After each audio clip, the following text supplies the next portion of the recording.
It's your girl Candy K. Lynn, And your boy Showtime Shaw. and it's 6 o'clock, so it's time to Pull up. Mr. Shaw. It is NCAA National Championship time. It is Tuesday. Oh, you listen. I'm all off. I'm all off topic already. Listen, this is Pull Up the Podcast where we talk sports, news, and Hip hip hop. hop. We don't We talk don't about talk about people. about we just give you the facts. We just give you the headlines. Mr. Shaw. So I'm trying to get into it quickly. I got a lot of moving pieces. This is a earlier show than we normally do on a Tuesday because our life is full of moving pieces. So last week we wrote down our picks and our predictions, and I needed to go back to the board to see where we were because I wrote it down on my little trusty notepad. Da da da da da. It is time to see who's going to be. We got the Final Four set up, right? The NCAA Final Four is set up in men's basketball. We have North Carolina, Duke, Kansas, and Villanova. Mm-hmm. I chose Miami over Kansas. I chose North Carolina over St. Peter's. I chose Duke. And I chose Michigan and Houston, which were both losers. So, Mm-hmm. North Carolina will face Duke in the Final Four. That is how Duke ended their season. Coach K ended his final home game of his career, 42 seasons at Duke. What do you think this means? Like, set the stage for one of the biggest nights in college basketball. And if you're just joining us, I wrote like this is history. We're watching, we get to be a part of these moments. So set the stage of what you think this moment means for college basketball. For me, I feel like for a person who gambles on games, this is how could this be scripted anymore? How could it be scripted any better? All right. His final game at Duke, he gives you this declaration of how they didn't play well, how they'll be better against North Carolina, one of the greatest rivalries of all time. And then they spin the block to play each other in the Final Four. It couldn't have been scripted any better, right? Like my grandma used to say, people was going in the bucket and things was going on. She was a wise woman. She might have been a witch. Okay, she knew too She much. wasn't a witch. She knew too much. She knew too much. Like only witches know stuff like that. Witches are people from the future. Okay, so I don't know which one me mama was, but I'm just saying because it's how was it?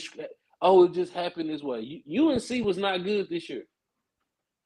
So you telling me after they beat because they didn't win the ACC tournament, right?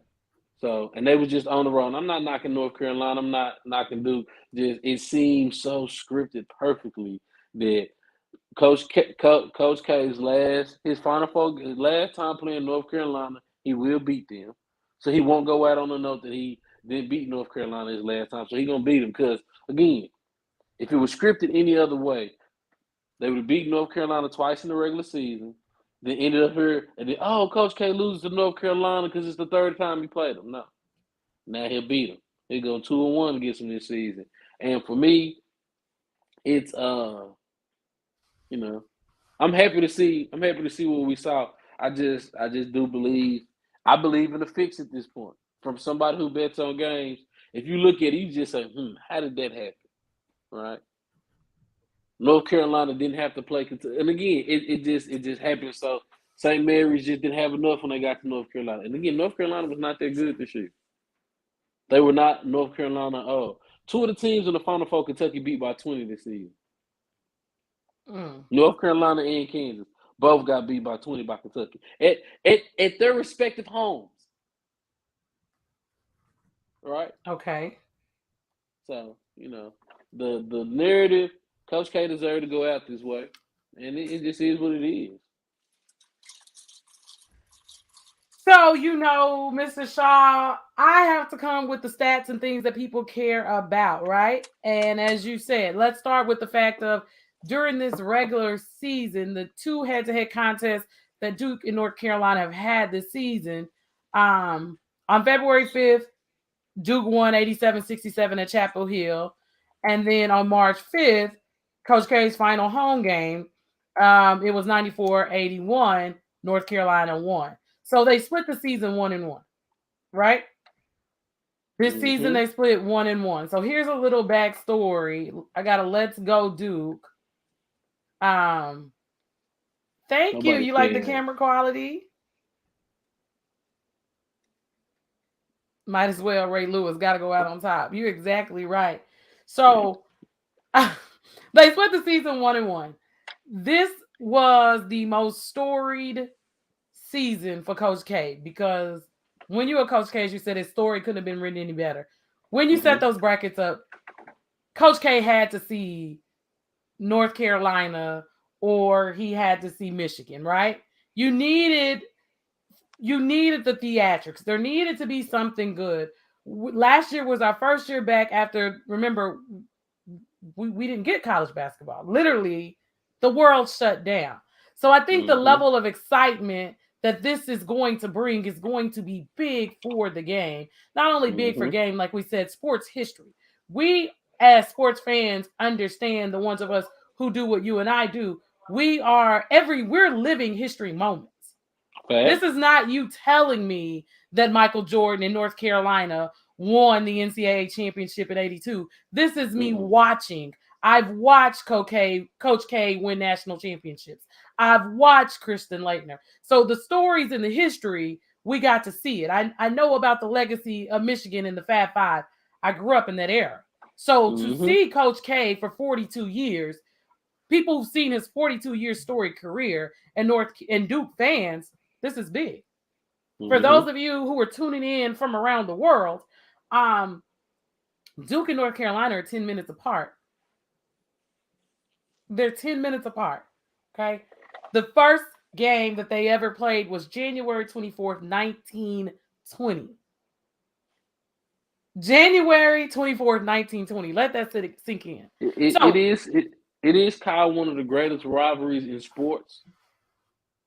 So, that game, Hubert Davis, first time in a tournament, first time to an NCAA Final Four. It's going to be a big game. It's going to be a good game. It's going to be a very good game.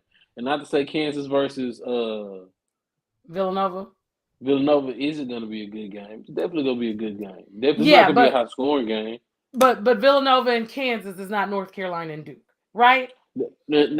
I say this. How about if they could have met on the other side for the championship? But look, though, and again, I respect everything you said, but Villanova's been in the championship in the past 10 years. They have, but the excitement. No. No one is walking around not. I mean, most people aren't. No, they're not. But North Carolina has seen Villanova in the championship and lost on the buzzer beater.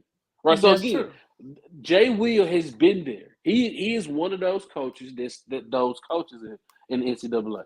Right. Villanova get there, they're gonna be hot. So and Bill Self is the same way. So we got great coaches because Hubert Davis, not gonna don him a great coach after his first season, but you get your team to the Final Four. You didn't have the kind of talent North Carolina is used to having. You're a good coach. So it's going to be good because Villanova is not a blue blood. Villanova is not one of those teams we talk about all the time. But Villanova will come to play around this time of season. So again, it played out. I don't know if how many bookies played it out this way, but well, it looks good for television. Not only does it look good for television, this will be the 255th time that these two teams have faced head up. North Carolina has won 141 of those meetings. Duke has won 115. Coach K is 50-47 when playing Duke in his 42 seasons there in North Carolina. North Carolina is a 6-time champion. Duke is a 5-time champion. So there is a lot of moving pieces looking at this. And yes, Kansas and Villanova will be a good game. Salute to them for getting there because those are also basketball programs. But at the end of the day, as long as Coach K and Hubert Davis are in this thing, they are the biggest stories. They are the biggest stories. Kansas always goes on a run. I hate Kansas. I will never like Kansas. They get no support. I will, I would have to be a gambling woman like you're a gambling man in order for me to say I have Kansas. Mm-hmm. Coming out of the Big 12, does Kansas have a shot? Does Kansas have a shot? They do. They do. The national championship, I think, will be a great matchup because we're seeing these young players give it their all. That is the Mm-hmm. thing about having teams that are not made up of a bunch of complete one and dones. These are guys that Mm-hmm. are older. They understand they're vying to get on a what is it? It's not the G League anymore. What is it? It's still the G That's League. it. G They're trying to League. get on a G League team, play overseas, get to the NBA. But most of all, these moments. Mm-hmm. You play your entire life for these moments. Young kids have gotten extra years of eligibility, so these teams have been able to be veteran leadership. And that's what we're going to see. We're going to see a level of calmness. We're going to see, I think, the right decisions being made is what we've seen late down the stretch in these tournaments. The teams that made the right decision, not the best decision. Is Remy Martin going to step up at Kansas and do what Remy Martin does? Mm-hmm. These are the things we're looking for. Is he going to go ahead and is he going? What I see him do a lot of is put the ball on the floor and go to the basket. Mm-hmm. Commit to getting the foul drawn. Going back to a lot of old school basketball, and I think in these situations, we're going to get good basketball this weekend. Definitely. No question about that. No question. We're gonna get some great games. I mean, the whole tournament's been great. How many games weren't good? The games have been pretty decent games. And that's why I tell people, oh, the college basketball. No, it's not. College basketball is not going anywhere because all of these kids, most of these kids that are one and done not one and done no more. Y'all not that good. And it might not be your talent level, it might be your knowledge of the game, right? These kids just don't be one and done like they used to be. It don't be. So college basketball is going nowhere because you kids need to grow. Because y'all not ready for the NBA. And again, a few years ago, people was talking about how college know with the transfer portal that makes college basketball even better for the kids who, this school didn't work out for them. Go to another one. So I'm impressed with what we have to come. And yeah, the G League is needed, but the G League is not going. Those players who go and play, most of those players that come out of kids are realizing the kids who come out of high school don't go to college, go to the G League, don't be superstars. They just in the league. All right. But Kids went overseas. do you need to be a superstar? Can you stay in the league? Like, do you want to go? Are you trying to go to the league? Are you trying to be a veteran in the league 12 years? Or are you just trying to say you made it? I mean, sometimes my made it is good enough. Well, it's kids it's a kid who went to Kentucky, Khalil Whitney. He left like 10 games in because it wasn't working out for him. Haven't heard his name since. Khalil Whitney. Whitley, like Whitley Gilbert. Mm-hmm. Like Willie Gilbert. Let's see where we find it. Spell his name. KAHILWHITLEY. Khalil Whitley. 2 years after his mother's death, the three-time All-Star reveals his darkest moments and how he's overcoming grief and fueling the best of basketball career. He's in the G League.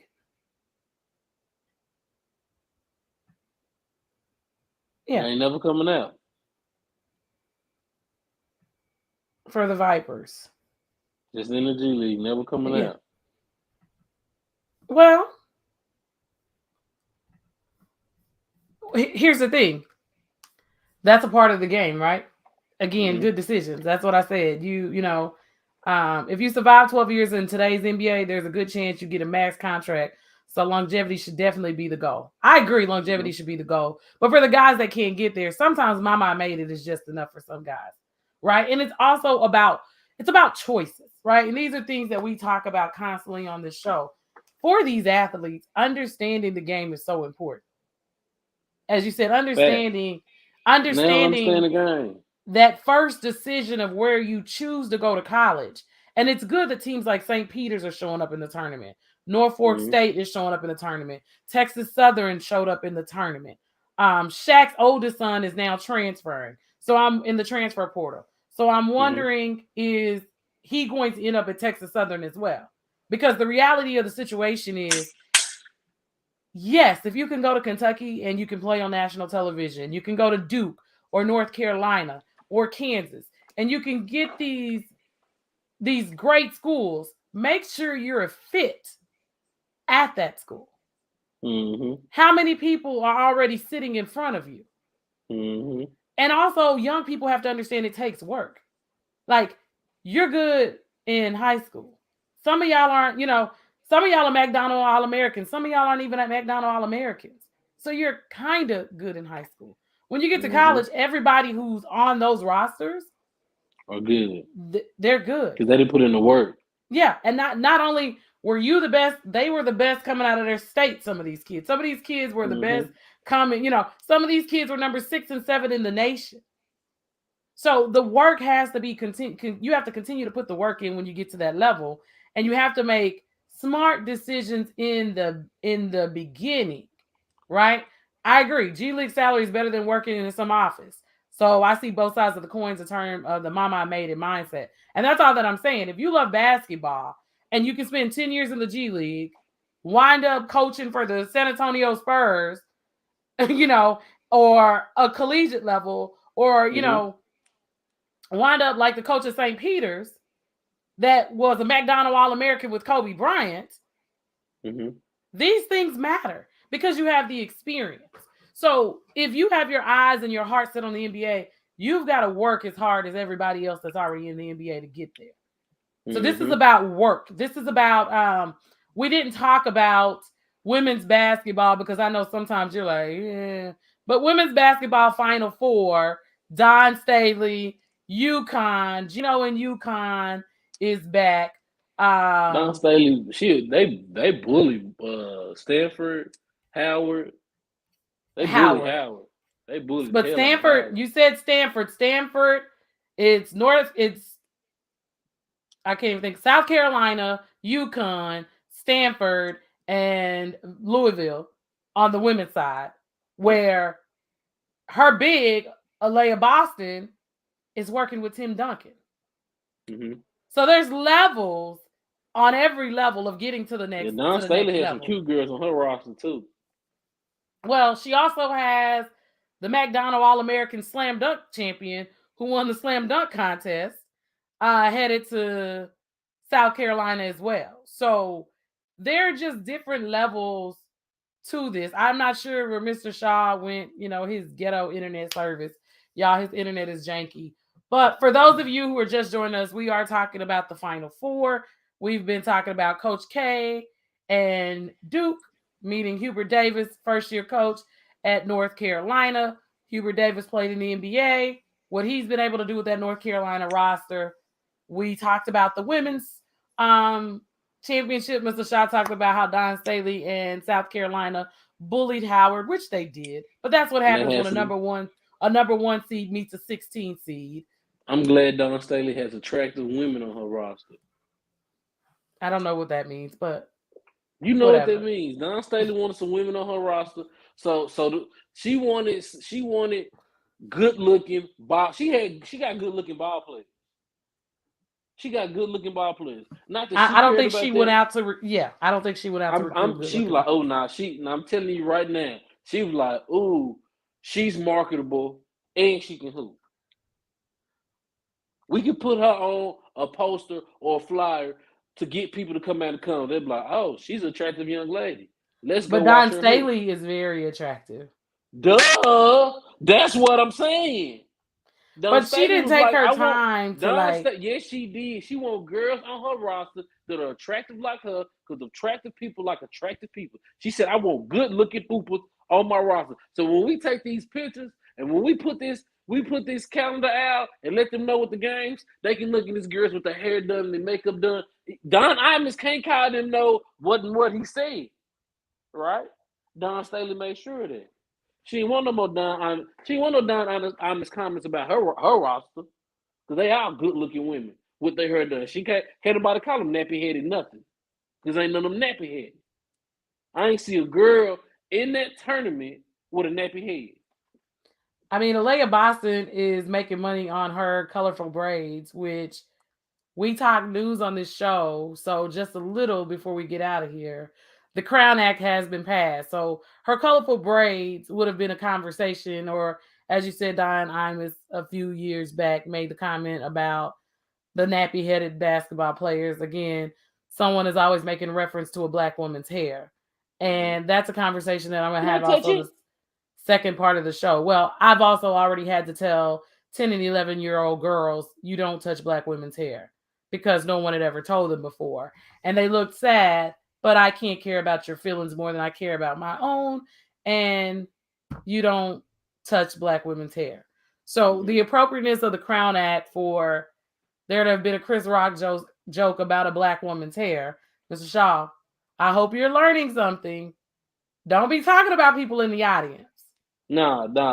Because they husbands is pulling up on you. Nah. The audience need to learn something about me. If I told a joke and you was mad about it, you don't approach this stage. I ain't Chris Rock. I'll fuck up this chick. I will fuck up this chick.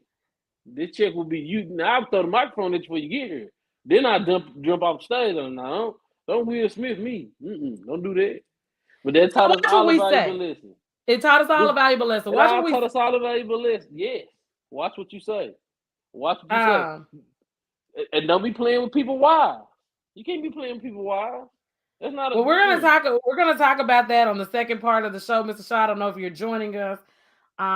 We have guest host Carrington Allen joining us for the second half of the show to discuss that. But before we get out of here, Joe Biden did sign the Emmett Till bill, so lynching is a law. The Emmett Till bill did pass.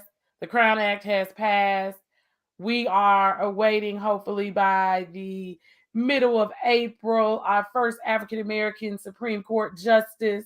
So I had to throw this in, Miss Katanji Brown. And just a quick conversation, Mr. Shaw. There's been a lot of conversation on the internet. And I think as minorities, we sometimes get caught up in race instead of the character of an individual. And I've been guilty of this too in the past. But a lot of men have talked about the fact that, you know, our next Supreme Court justice has a husband that is not a minority male, as well as the Vice President of the United States. And so for the next 4 minutes, I do want to kind of open the discussion for those of you that are listening to share your perspective of, you know, why or how you feel about it. And I feel like I need to start because there are a lot of conversations that are taking place, but I think it's important for each of us to know that we have to position ourselves to rise to a certain level if we want to be with a certain quality of people. And I think that Katanji is from Florida, if I'm not mistaken. So, you know, like I know she was around African-American males, but there are only a select few that go to Harvard. And there's only a select few African-American women that show up at Harvard, Yale, and Princeton. And there's How many men? How many black men truly can handle her? Her status, what she's doing. She'd have to find another black male who's into politics. Went to Harvard, Yale, Princeton, Cornell, in the politics. Howard, law school. In the politics. No, you just in the politics. Because well, her husband is a doctor. I think you have to respect the positioning. You and I have talked about that, right? Okay, he's a doctor, but that doesn't mean he doesn't have. How many black males do you know have an opinion on politics that is relevant outside politicians? Oh God, I was about to say a lot, and then you said outside of politicians. That's what I'm saying. Like, there are. Is it relevant? Does it really? Does their point truly make? Or have they really done the Have they really done the research to have these facts, or they just talking? I feel like there's a small group, and as you said, there's That's all I a need to answer. small there's A a small small group. group. So now Okay. and again, I'm not playing devil's advocate. I'm a realist. All right. Said that about Kentucky. I was telling my partner earlier. Oh, I don't talking about them. They ain't get out the first round. Let's talk about Duke, North Carolina. That's what we did today. I didn't say, oh, Kentucky did. No, they irrelevant. Let's be real. How is this woman supposed to find a man that matches her with her will if she wants to talk about intellectual conversations? Not saying black men can't have intellectual conversations, but at a group of 10 friends, you only gonna get 2 or 3 that can sit and have an intellectual conversation. We being real here. We talking real right now. We not And playing around. so You how can't about sit the let's Go ahead. challenge each other to be better. Like, You can't how challenge about we because raise another oh generation man, to you be doing that old better? smart stuff. Ain't Yeah, nobody trying to talk about that. but that's the reason why. Like, right? You know, Friends like that will I only keep listen. Listen, I feel like the rappers are telling the story now. Like, Moneybagg Yo said, he said, teaching dope boys how to politic. Lil Durk said, I had to teach grown men. He said something about how he had to teach grown men because they don't know. They come from the background of not knowing. Nobody in their family has ever said anything about politics. But they'll see a black woman on Twitter, dates a white man, oh, she not for the culture. This woman would have to dummy herself down for one of y'all. Just be realistic. and those are the facts. So the black man said it, not me, the black woman. So I challenge all of us, right? Because there's things that I can work on, get better on at. But if we want to be in those lanes, we got to rise to those occasions. And Say that's that. all that I would tell people. For what she's doing, you have to have somebody that's supportive, somebody You that got to put has on a your suit. back. You got to You put can't on a have gold suit. teeth. You can't wear Jordans. And you can't have felonies. She couldn't have You a got to man with be able to have a felonies. conversation. She couldn't have a man with baby mamas.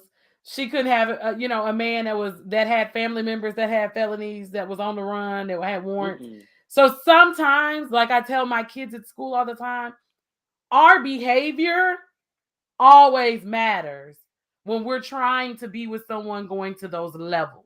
But we Like, are in a victim society to where if someone has standards that you don't meet up to, you are now the victim.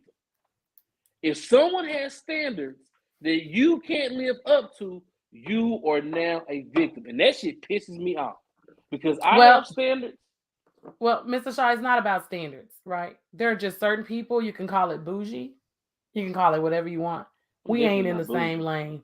Because if I'm we definitely can't not show bougie. up, if you can't show up to the party and play the game the way the game needs to be played, we just can't do it. And that's the Mm-hmm. thing. There's got to be some separation because we're not all going to the same places. Say that. And if I can't take you where I need to go and you don't know how to dress for the occasion, then sometimes we just can't go to the party together. This is your girl, Candy K. Lynn. And your boy Shout on Shout. Guys, this has been another episode of Pull Up the Podcast. Until next week. We out.